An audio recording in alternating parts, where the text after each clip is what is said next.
Jueves de carne. Me llamo Rosa y todavía cargo con el rumor de una pared. En el 2012, con 34 años y 2 hijos, me mudé a una casa de adobe en San Miguel de la Barranca, un pueblito de la sierra oaxaqueña donde el silencio no descansa de noche y el viento aprende nombres. La casa estaba vieja, con techos de lámina, olor a humedad y cal reciente.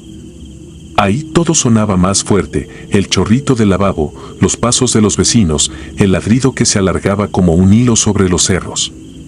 Decían que era barato por los sustos, y yo pensé que la gente exageraba para no hacerse cargo de la pobreza. Mi marido trabajaba temporadas en una ladrillera lejos del pueblo. Yo lavaba y barría casas ajenas, subiendo y bajando la loma con el mandil húmedo y las manos partidas. En la pared de nuestro cuarto, la que daba al callejón, la cal se resquebrajaba en líneas finas como venas. Mi niño menor, Iván, escogió su rincón pegado a esa pared.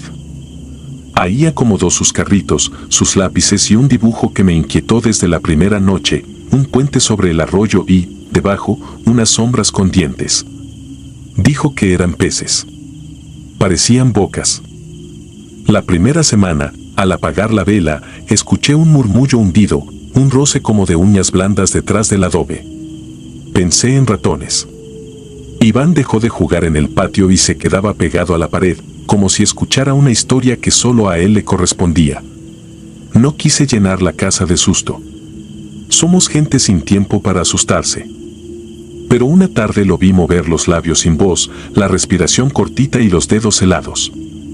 Me acerqué y noté el olor a humedad más espeso, como si la tierra estuviera sudando.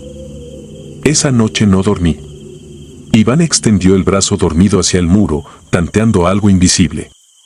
Luego se sentó de golpe, sin abrir los ojos, con la cara pálida y un gemido que me dejó clavada. No gritó palabras claras. Dijo entre dientes algo que no quise comprender, que el jueves no se cruzaba el puente, que abajo mordían, que no hiciera ruido. Le sostuve la cabeza y esperé a que pasara. Cuando abrió los ojos me preguntó por qué lloraba. No le dije que sentí el peso frío de una boca sobre el cuarto. El jueves era día de plaza en el pueblo de abajo. La primaria quedaba del otro lado del arroyo, cruzando el puente de madera. Por la mañana, mis hijos no quisieron alistarse. Yo también tenía el miedo apretado, pero la costumbre es dura, si dejábamos que un murmullo nos detuviera, nos iba a detener siempre. Les serví café aguado, les ajusté los uniformes y les repetí que el miedo se alimenta de atención. Caminamos entre perros y puestos que olían a fruta madura. En el puente el agua iba bajita, verdosa, con bolsas atoradas en las piedras. El barandal crujió. Yo apreté las mochilas y crucé. A la salida, el patio reventó de niños y voces. Ana salió primero. Iván no. Pregunté a la maestra, al prefecto, al señor de las paletas. Todos encogieron los hombros, el rostro plano. Me metí a los baños, al salón, al kiosco. El sol me pegó en los ojos hasta hacerme lagrimear ácido. Cuando fui a la orilla del puente el agua parecía inmóvil, como esperando mi cara. Llamé a la policía municipal, que trajo una patrulla vieja y una libreta. Levantaron un reporte, pegaron una foto en el tablón ejidal y me dijeron que esperara noticias. Yo volví a la casa y me quedé horas frente a la pared. Le hablé al murmullo con la vergüenza de quien ruega al ladrón que devuelva lo robado. Nada respondió. Los días se hicieron semanas. Mi marido regresó con rabia y cansancio, me acusó de haber forzado el destino. Levantamos denuncias en la fiscalía de la cabecera. Los hombres del pueblo peinaron el monte. Un buzo voluntario revisó el arroyo. Encontraron nada. Yo me fui a dormir con la oreja pegada al adobe, con la boca seca, con los nudillos en carne viva de tanto rezar. No escuché palabras. Solo el ruido húmedo de algo que sabía que yo sabía. 1 año y medio después, la madrugada se llenó de sirenas que no eran de aquí. Subieron camionetas con gente de civil, chalecos y cámaras. La noticia corrió por las radios, Cateaban un rastro clandestino detrás del mercado, un terreno con una bodega de lámina donde un carnicero guardaba más que res. Aseguraron tambos con cal, cuchillos, un drenaje artesanal que por las noches soltaba grasa al arroyo. Jueves de matanza, murmuró alguien. Adentro, decían, había libretas con fechas, pesos, nombres de cortes que no venían de ganado. El dueño del puesto de barbacoa fue detenido. No quise oír más. Reconocí la fecha, un jueves. El puente. Me llamaron para una prueba que no quise nombrar. El resultado llegó con la frialdad de un sello. No tuve cuerpo que velar, ni tela que tocar, pero tuve certeza. Desde entonces el viento entra por la rendija del techo y trae un soplo viejo que huele a calorías. Supe que la pared nunca fue amenaza, sino aviso. Yo elegí el orden, la rutina, la plaza, la escuela, el trabajo. Elegí cruzar el puente con el miedo bien metido al fondo de la bolsa. El jueves mordía y no quise creerlo. Ahora vivo en otra casa, lejos del arroyo, con las paredes lisas. Igual escucho cuando cierro los ojos, una respiración al otro lado del muro, paciente, como quien espera a que alguien por fin entienda. Cada jueves me despierto antes del alba. Pongo agua al fuego. Oigo la calle muda y cuento, sin voz, los pasos que no regresan. No debo, me repito, pero lo hago, acerco la frente a la pared y le pido a ese rumor que me perdone por no haber escuchado. Porque el silencio, aquí, siempre advirtió. Y yo lo crucé. La losa hambrienta. Tenía 24 años cuando me fui a vivir con Clara a un cuarto barato en una casona vieja de Cozalá, Sinaloa, en 2011. El pueblo era tranquilo de día, con su plaza de bancas verdes, la iglesia pintada de cal y el zumbido constante de los insectos en los árboles. De noche el silencio se volvía denso, como si todo el aire se guardara en los corredores húmedos de las casas antiguas. Conseguimos la habitación al fondo de un pasillo angosto, con techo alto de vigas y un piso de losas gastadas, más frías que el agua de pozo. Era lo que podíamos pagar y nos pareció suficiente. Yo entré a un taller mecánico, Clara limpiaba mesas en un comedor. Queríamos empezar de cero. La primera noche dormimos sin contratiempos. Al amanecer entró una luz gris por la ventana alta y, mientras yo enrollaba la cobija, vi que Clara se quedaba inmóvil mirando al suelo, junto a la cama. No supe si fue la luz o el ángulo, pero un trazo torcido emergió entre las manchas del piso. No era un rayón, no era humedad, era un dibujo pegado a la losa, como si lo hubieran incrustado. Un círculo roto por cruces y líneas cortas, hecho con algo rojo oscuro que no se había deslavado con los años.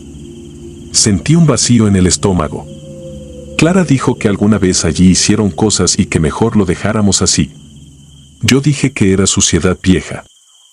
Me agaché con una navaja, raspé, y la capa se levantó como costra. La tiré en una bolsa, eché agua con jabón y barrí hasta que no quedó rastro. Esa tarde el cuarto olía a metal tibio. No supe de dónde venía el olor, pensé que era del taller impregnado en mi ropa. Por la noche, cuando por fin nos acostamos, el aire se sentía pesado, terroso, como si la habitación hubiera sido cerrada por años y nosotros respiráramos debajo de una tapa. Me desperté a medianoche con un sonido leve, un roce húmedo, como si algo se escurriera por debajo de la cama. Estiré la mano y toqué el borde de la losa. Estaba pegajosa. Encendí la lámpara y vi la mancha. Era una baba espesa y traslúcida, con vetas rojizas, naciendo exactamente del sitio donde había estado el símbolo. No se extendía al azar, respiraba. Se contraía y estiraba en pulsos breves, dejando un brillo aceitoso en el contorno. El olor a metal se hizo más fuerte. Tragué saliva. Quise limpiarla de inmediato, pero Clara me detuvo. Me dijo que en los pueblos no se juega con lo que uno no entiende, que la tierra tiene memoria, que hay cosas que comen distinto. Yo me burlé para ahuyentar el miedo y corrí por un trapo. Cuando me agaché, la baba tembló y un hilo fino se desprendió como si buscara mi mano. Retrocedí. Respiramos en silencio, con el pecho apretado, hasta el amanecer. Al día siguiente compré cloro y calorías, cerramos la puerta, abrimos la ventana y, con una cubeta, anegué la loza. La baba chisporroteó como grasa caliente, se retrajo, cambió a un tono lechoso y se pegó más hondo. Echamos la cal encima, vimos cómo la superficie se volvía áspera y, satisfechos, nos fuimos a trabajar. Regresé tarde. Clara no estaba en el comedor, una compañera dijo que había pedido salir temprano. Caminé rápido de vuelta. La puerta estaba entornada. Adentro, el olor era penetrante y dulce, como sangre guardada. Clara estaba en el suelo, de rodillas, con las manos apoyadas y la cara pegada a la loza. Hacía un ruido bajo, un sorbo cansado. Le hablé, no reaccionó. La tomé de los hombros y traté de levantarla. Sentí la baba fría en sus labios, pegada a su lengua. Cerró los ojos, dejó escapar un hilo de voz apenas audible y dijo una sola palabra que hasta hoy me punza en el pecho: perdóname. La aparté con fuerza. Cayó hacia atrás, respiró agitada, y en la comisura de la boca se le formó una espuma fina. Quise limpiarla, pero la baba, ahora más oscura, seguía ahí, latiendo, delgada como piel, adherida al poro de la piedra. La cal se había levantado en placas que parecían carne cuarteada. Cubrí el lugar con una olla volteada, la afirmé con un tabique y saqué a Clara a la calle. Tenía la mirada perdida, un temblor irregular en los dedos y la piel helada. En la clínica dijeron deshidratación y un posible cuadro de intoxicación. Le pusieron suero, pastillas, reposo. Yo guardé silencio sobre el cuarto. No quería parecer loco. Esa noche dormí solo, sentado, con las luces encendidas. La olla vibraba a intervalos, como si algo golpeara muy suave por debajo. En una de esas el tabique se movió 2 centímetros. Sentí que el corazón me latía en las encías. Pensé en tirar agua hirviendo, pensé en prender fuego, pensé en salir corriendo. A las 3 de la mañana, cuando el pueblo se vuelve un animal que respira parejo, empecé a escuchar un chasquido húmedo que no venía de la olla, sino del resto del suelo, repetido con paciencia, uno tras otro, como pequeños besos contra la piedra. Me tapé los oídos y esperé al amanecer. Los vecinos son curiosos por necesidad.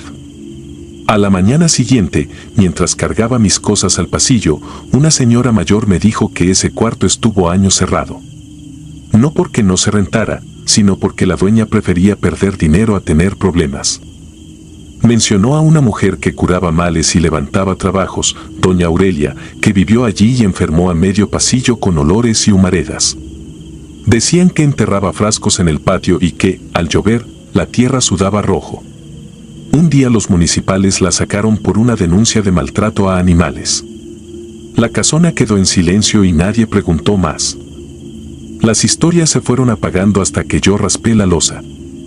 Saqué a Clara de la clínica por la tarde. Caminaba, pero cada tanto se detenía y tragaba saliva con un gesto doloroso. La acosté, le di agua, intenté mantenerla lejos del suelo. La olla seguía en su lugar, inmóvil. Por un momento pensé que todo había terminado. Al anochecer, Clara empezó a sudar frío, apretó los dientes y su cuerpo se arqueó como si la jalaran desde dentro. Puso las manos en el borde de la cama y, con una fuerza que no le conocía, se deslizó rumbo a la loza. La sujeté de la cintura, me arañó los brazos, murmuró oraciones sin orden, y solo se calmó cuando sintió el helor de la piedra debajo. Pegué la cama a la pared, enrollé sábanas para bloquear el paso, me quedé de guardia con una olla de café. Cada minuto dolía. Al tercer día la baba se había extendido como una telaraña pálida que apenas se distinguía a contraluz. Si uno no sabía, diría que era simple humedad. Pero el olor la delataba, y ese pulso, ese movimiento lento y obstinado. Busqué al padre del pueblo, me preguntó si había hecho algo que no debía. Le conté lo justo. Fue, roció agua bendita, pronunció palabras y se persignó. Dijo que ventilara, que no fuera necio, que a veces la casa agarra lo que uno trae. Esa noche el chasquido regresó con más firmeza, cada golpe un recordatorio de que algo, desde abajo, insistía. Clara dejó de comer. Sus ojos se hundieron y su piel se volvió delgada como papel. Intenté sacarla de ahí a la fuerza. En la carretera a Culiacán, a la altura de un tramo de monte, se me puso rígida y comenzó a convulsionar. La llevé al hospital más cercano. Le dieron un diagnóstico escrito con palabras que no me dijeron nada. Me recomendaron atención psiquiátrica y un traslado. Pedí un cuarto barato para pasar la noche. A medianoche, dormida, estiró la lengua como buscando el sabor del metal y lanzó un suspiro tan hondo que sentí que algo salía de ella para siempre. Sus pupilas se quedaron fijas, enormes, como si hubieran entendido al fin lo que yo me negaba a aceptar. El monitor sonó con esa insistencia que queda grabada en los huesos. Regresé a Cosalá solo. Entregué la habitación. Abrí la puerta por última vez. No había baba visible, no olía a nada, no se escuchaba nada. El círculo, sin embargo, había vuelto a dibujarse perfecto, rojizo, sin una sola grieta, como recién colocado, pegado a la losa con una paciencia que no pertenece a nadie vivo. Me quedé quieto frente a él, con la mochila al hombro y el papel del hospital en el bolsillo. Sentí una corriente fría subir desde los pies. Me vi a mí mismo, de rodillas, chupando la piedra, buscando un sabor que nunca sacia, pidiendo perdón sin saber a quién. Cerré la puerta, dejé las llaves en la administración y me fui sin mirar atrás. A veces, cuando el sueño se me quiebra por una gota que cae donde no hay cubeta, vuelvo a oler ese metal dulce. No regreso al pueblo. Me cruzan noticias sueltas, un rumor de que un perro apareció tirado en el pasillo, lengua en carne viva, un comentario de que la dueña ya no muestra ese cuarto y prefiere decir que está en reparación. Yo solo cargo con el peso de haber raspado la losa equivocada, de haber despertado la hambre de algo que no entiende de nosotros. Si algún día, en una casa vieja, ven un símbolo que no se borra y el piso empieza a sudar, no se acerquen, no prueben, no limpien.